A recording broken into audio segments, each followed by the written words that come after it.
दोस्तों डीएम साहिबा भेष बदल के एक गरीब लड़की बन के एक थाने में जाती है और वहाँ के दरोगा को बोलती है कि मुझे एफआईआर दर्ज कराना है। जब दरोगा पूछता है काहे का एफआईआर, तब डीएम मैडम बताती है कुछ गुंडों ने मेरे साथ छेड़छाड़ करी है।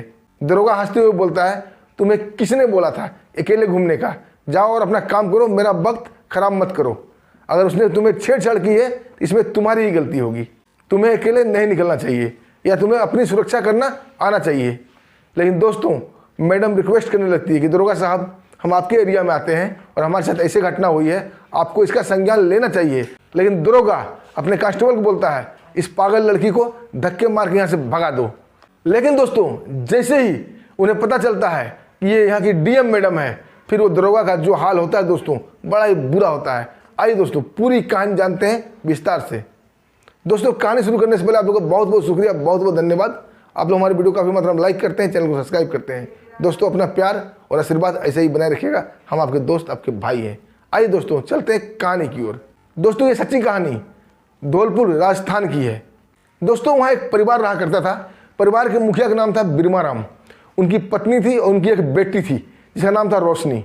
रोशनी पढ़ने लिखने में काफ़ी होशियार थी, काफ़ी अच्छी थी, लेकिन गरीबी के कारण वो आगे पढ़ाई नहीं कर पाती थी। उसके पिता यथासंभव कोशिश करते थे अपनी बिटिया रानी को पढ़ाने का। उनका छोटा सा घर था जहाँ पढ़ने का भी ठीक से जगह नहीं था। उनकी बेटी रोशनी अपनी सहेली के यहाँ चली जाया करती थी पढ़ने के लिए। उसकी किताबें वहाँ मिल जाया करती थी, पढ़ने का जगह भी उसके पास था और जो भी थोड़ा बहुत हेल्प होता था उसकी सहेली उसे कर दिया करती थी। दोस्तों वो डेली अपने घर से शाम को 4 बजे निकल जाया करती थी सहेली के घर और वहाँ से 7 साढ़े 7 बजे शाम को वो वहाँ से वापस आती थी। वहाँ के कुछ लोकल गुंडे इस बात का संज्ञान लेते हैं कि एक लड़की डेली हमारे एरिया से गुजरती है और रात को वापस आती है 7:30-8 बजे। इसका वो फ़ायदा उठाते हैं। और दोस्तों एक दिन जैसे ही रोशनी अपनी सहेली घर से पढ़ाई करके वापस आ रही थी, वो गुंडा उन्हें छेड़ने लगते हैं। रोशनी बचने के लिए वहाँ से भागने की कोशिश करती है, लेकिन गुंडे लोग मोटरसाइकिल पर थे, उसका पीछा करते हैं। रोशनी बेतहाशा भाग रही थी, दौड़ रही थी। उसके जीवन में जितना भी जान था पूरा जान लगा के वो दौड़ रही थी क्योंकि उसे गुंडे से बचना था। लेकिन गुंडे उसका दुपट्टा पकड़ के खींच देते हैं और वह धाम से गिर जाती है। उसके बाद गुंडे उसके इर्द गिर्द चारों तरफ मोटरसाइकिल का चक्कर लगाने लगते हैं और उसे पकड़कर खेतों में ले जाते हैं। दोस्तों उसके साथ वो काफ़ी छेड़छाड़ करते हैं, दुष्कर्म करते हैं। दोस्तों रोशनी महज अभी 15 साल की लड़की थी, 10th की स्टूडेंट थी। वो ये सब बर्दाश्त नहीं कर पाती है और बेहोश हो जाती है। जब दोस्तों रात का 8 बज जाता है, फिर 8:30 बजता है और 9 बज जाता है, जब वो घर नहीं लौटती है तो उसके पिता बीरमाराम बच्ची को ढूंढने के लिए घर से बाहर निकलते हैं। अपने आस पड़ोस में सभी लोगों से पूछते हैं, वहाँ किसी का भी पता नहीं चलता है। फिर वो उसकी सहेली के घर जाते हैं, पूछते हैं कि मेरी बिटिया रोशनी यहाँ पर पढ़ने आई थी। उसकी सहेली बोलती हाँ अंकल पढ़ने तो आई थी, लेकिन वो यहाँ से 7 बजे ही निकल गई थी, क्या अभी तक घर नहीं पहुँची है? उसके पिता बिरमाराम बोलते हैं नहीं बेटी, अभी तक वो घर नहीं पहुँची है। और चारों तरफ इधर उधर ढूंढने की कोशिश करते हैं। जैसे ही उनकी निगाह खेतों की तरफ जाती है, वहाँ उन्हें कुछ गुड़मुड़ सा दिखाई देता है। जैसे ही उस स्थान पर जाते हैं तो देखते ही वो भौचक्के हो जाते हैं। वो कोई और नहीं उसकी ही बेटी रोशनी थी, जो कि वो बेहोश थी। उसके कपड़े अस्त व्यस्त हो गए थे। बीरमाराम जी उसके मुंह पे पानी का छींटा मारते हैं। लड़की होश में आती है और दर्द से कराहने लगती है और बेहोशी की हालत में ही चिल्लाने लगती है कि मुझे छोड़ दो, मुझे छोड़ दो। जब दोबारा बीरमाराम जी उसके मुंह पर पानी उधेड़ते हैं तो वो ठीक से होश में आती है और अपने पिता को देखकर फूट फूट कर रोने लगती है। उसके पिता उसके कपड़े सही करते हैं और उसे उठाकर अपने घर ले जाते हैं। घर जाने के बाद रोते रोते रोशनी अपने पिता को पूरी कहानी बताती है कि हमारे साथ उन दरिंदों ने बहुत ही बुरा सलूक किया है, मेरा इज्जत को तार तार कर दिया है। उसके पिता इस बात को छिपाने की कोशिश नहीं करते हैं, लेकिन उसकी माँ बोलती है कि इसमें हमारा ही इज्जत जाएगा, हम गरीब लोग हैं, हमारी सहायता कोई नहीं करेगा। लेकिन उसके पिता इस बात को नहीं मानते हैं और बोलते नहीं, मैं थाने में इसका रपट लिखाऊंगा। और अपनी बेटी को लेकर रात को ही सीधा पहुंच जाते हैं वहाँ के लोकल थाने में।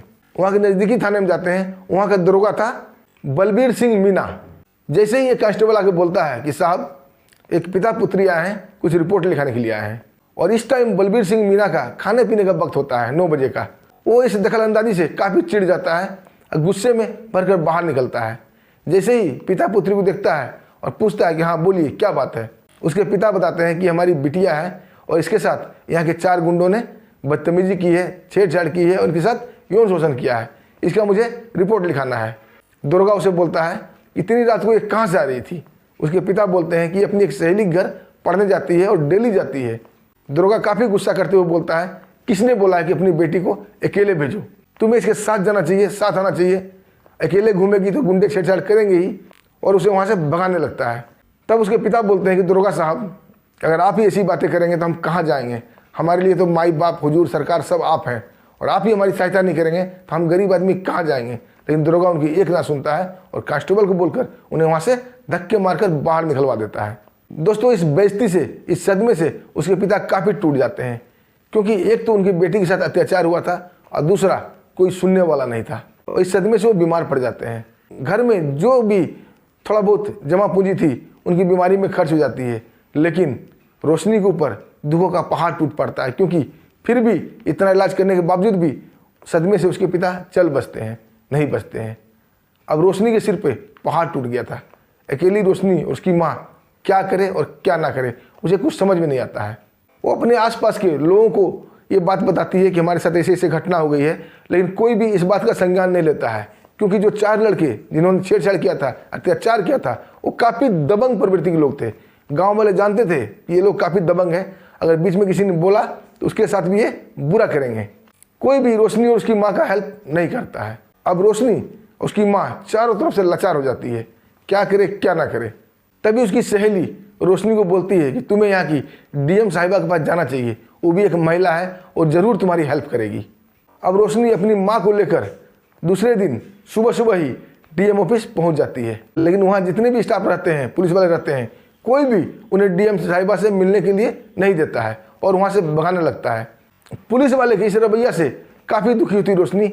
अब वो समझ जाती है कि गरीब की इस दुनिया में कोई नहीं है, कोई सुनने वाला नहीं है, तो हमारे जिंदा रहने का क्या फ़ायदा। तभी दोस्तों वापस वो घर आती है और घर में जो खाना बनाने वाला केरोसिन का डब्बा था उसे उठा लेती है, माचिस भी ले लेती है और डीएम ऑफिस के सामने ही अपनी माँ के साथ आत्मदाह करने की कोशिश करती है। दोस्तों, पुलिस वाले जैसे ही देखते हैं कि लड़की अपनी माँ के साथ अपनी आग लगाने की कोशिश कर रही है, वो दौड़ कर आते हैं, उसके हाथ से माचिस छीन लेते हैं और उसे बचा लेते हैं। जैसे ये खबर डीएम मैडम को लगती है, डीएम मैडम अपने ऑफिस से निकल के वहाँ आती है। अब पूछती है आखिर क्या ऐसी बात होगी कि तुम लोग मरना चाहती हो। दोस्तों, डीएम मैडम की ये बात सुनकर दोनों माँ बेटी फूट फूट कर रोने लगती है। डीएम मैडम उन्हें काफ़ी चुप कराने की कोशिश करती है, लेकिन वो चुप नहीं होती है। आखिरकार डीएम मैडम उसे अपने ऑफिस में बुलाती है और उसे पूछती है कि आखिर क्या कहानी है, क्या माजरा है, तुम लोग मरना क्यों चाहती हो। रोशनी रोते रोते अपना सारा कहानी उसे बताती है कि कैसे कैसे वो अपने सहेली घर पढ़ाई करने जाती थी, वहाँ से आने वक्त 4 गुंडों ने उसके साथ अत्याचार किया था। जब उसके पिता उसको लेकर थाने में गए थे तो थानेदार ने उन्हें धक्के मारकर वहाँ से निकाल दिया था, उसकी रिपोर्ट तक नहीं लिखी थी। गांव के और भी लोगों के पास गए, किसी ने इसका संज्ञान नहीं लिया। और जब आपके पास इस बात को लेकर आई थी, इस फरियाद को लेकर आई थी, तो आपके पुलिस वाले हमें आपसे मिलने तक नहीं दिए। इस दुख से दुखी होकर हम लोग अपना जीवन को समाप्त करना चाहते थे, क्योंकि जब इज्जत ही नहीं रही, हमारे पिता ही नहीं रहे, तो हम लोग जीकर क्या करेंगे। और दोस्तों, ये बताते बताते रोशनी काफ़ी ज़ोर ज़ोर से रोने लगती है। उसे रोता देख उसकी माँ भी रोने लगती है। दोस्तों, डीएम साहब को कुछ भी नहीं सोचता है, दोनों माँ बेटी को अपने गाड़ी में बैठाती है और अपने साथ अपने घर ले जाती है। अपने घर ले जाने के बाद अपने अर्दली को बोलती है दोनों माँ बेटी को अच्छे से चाय नाश्ता कराओ। उन्हें चाय नाश्ता करवाती है और मैडम साहिबा भी फ्रेश होकर उन दोनों के पास आके बैठ जाती है। अब बोलती है तुम लोग तब तक हमारे घर में रहोगी जब तक कि तुम्हें न्याय नहीं मिल जाता है, मैं तुम्हें अवश्य न्याय दिलाऊंगी। और उससे उस थाने का नाम पूछती है और उसी दिन ही वो एक गरीब लड़की का भेष बनाती है। मैडम साहिबा एक साधारण सा सलवार सूट पहनती है, एक नॉर्मल सा दुपट्टा लेती है और अपने बाल बिखेर लेती है, यानी कि भेष बुरी तरह से बदल लेती है, मास्क लगा लेती है और साधारण से चप्पल में उसी थाना में जाती है। पीछे पीछे अपने पूरे स्टाफ को भी लेके जाती है और थोड़ी ही दूर पर अपने सारे स्टाफ को रुकने के लिए बोल देती है और खुद पैदल पैदल चल के थाने में प्रवेश करती है। थाने में जैसे ही जाती है, सिपाही पूछता है तुम यहाँ किस काम से आई हो। वो काफ़ी घबराई हुई थी डी मैडम और घबराने का एक्टिंग करती है। अब बोलती है मेरे साथ बहुत ही गलत हुआ है, मुझे दरोगा साहब से मिलना है। जब वो कांस्टेबल उन्हें दरोगा के पास ले जाता है, वही दरोगा बलबीर सिंह मीना, जब डीएम मैडम उन्हें बोलती है कि मैं आ रही थी, 4 गुंडों ने मेरे साथ बहुत ही बदतमीजी करने की कोशिश की थी, मैं किसी तरह अपने जान बचाकर यहाँ भागी हूँ, साहब मेरी मदद करो। उन्हें गिरफ्तार करो, उन्हें सजा दो। तभी दरोगा बलबीर बोलता है, बस बस रुको रुको, ज़्यादा कानून सिखाने की कोशिश मत करो, 4 गुंडे ने तुम्हारे साथ क्या किया।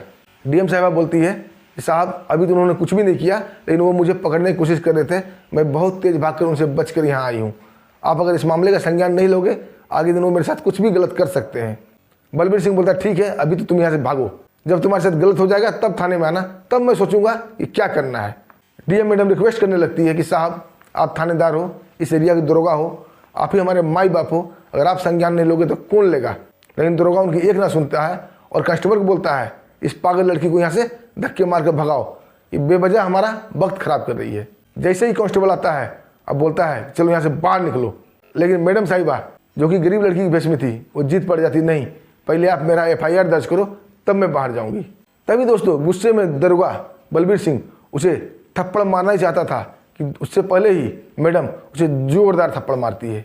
ये देख वहाँ कांस्टेबल हतप्रत हक्का बक्का रह जाता है, ये क्या हुआ, एक साधारण सी लड़की दरोगा साहब को थप्पड़ मार दी, वो कुछ करने की सोच ही रहा था।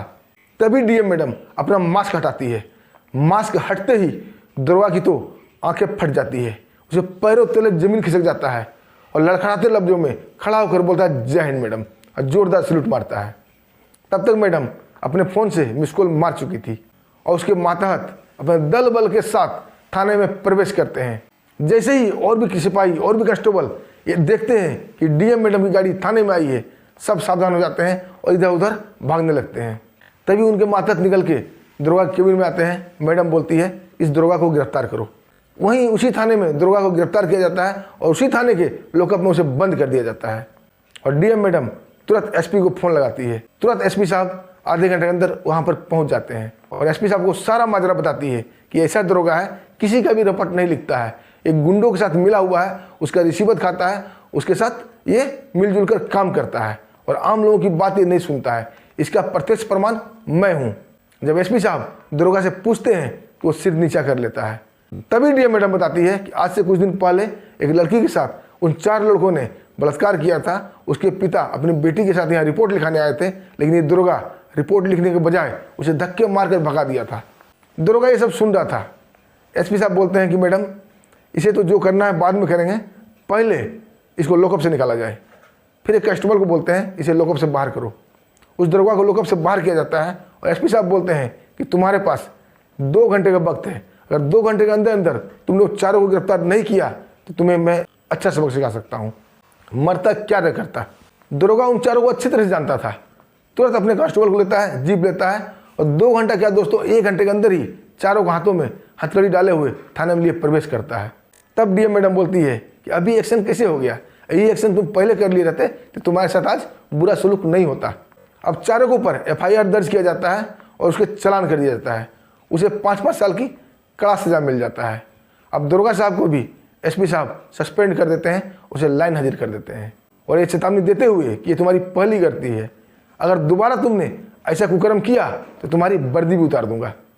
दोस्तों दरोगा बहुत गिड़गिड़ाता है, बहुत माफ़ी मांगता है और कसमें खाता है कि दोबारा मैं जीवन में कभी गलत काम नहीं करूँगा, गरीबों की सहायता करूँगा। दोस्तों ये थी एक ईमानदार डीएम साहब की कहानी। दोस्तों आपको कहानी पसंद आई तो वीडियो को लाइक कीजिएगा, चैनल को सब्सक्राइब भी कीजिएगा। अब दोस्तों वक्त आता है उन प्यारे प्यारे दोस्तों का नाम बताने का जो हमें प्यार से कमेंट करते हैं। दोस्तों पहला कमेंट है हितेश सिंह सोलंकी जी का। वो लिखते हैं very very nice story. Hitesh ji आपका बहुत बहुत धन्यवाद। दूसरा कमेंट है अरविंद कुमार का।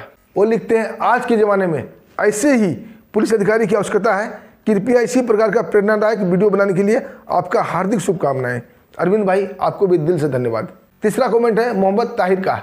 वो लिखते हैं ऐसे ही अधिकारी का जरूरत है डिस्ट्रिक्ट में। चौथा कमेंट है मनोज कुमार दास का। वो लिखते हैं बहुत ही सुंदर कहानी है आपका। मनोज जी आपका बहुत बहुत धन्यवाद। और 5वां कमेंट है देव सिंह झारखंड रांची से। इन्होंने 2 कमेंट किया है। इन्होंने पहला कमेंट किया है बहुत अच्छी कहानी है भाई, धन्यवाद। और दूसरा कमेंट है यही सनातन का नियम है। तो देव भाई आपका बहुत बहुत धन्यवाद। और छठा कमेंट है संदीप भाई का मणिपुर से।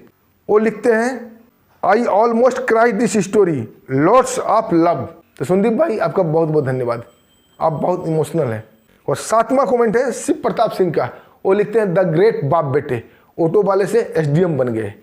और 8वां कमेंट है गंगाराम का। वो लिखते हैं ऐसा ही कहानी हमें बहुत अच्छा लगता है। गंगा भाई आपका भी धन्यवाद। और नम्मा कमेंट है सतीश गुप्ता, वो लिखते हैं ये वीडियो मुझे बहुत अच्छी लगी, इसे ही कहते हैं दिन में तारे दिखाना। सतीश भाई आपका बहुत बहुत धन्यवाद। दोस्तों आप भी हमें कमेंट कीजिएगा, कहाँ से कर रहे हैं ये भी लिखिएगा, हम आपका नाम बताएंगे। दोस्तों फिर मिलते हैं एक शानदार कहानी के साथ, तब तक के लिए हमें आज्ञा दीजिए। नमस्कार, जय हिंद।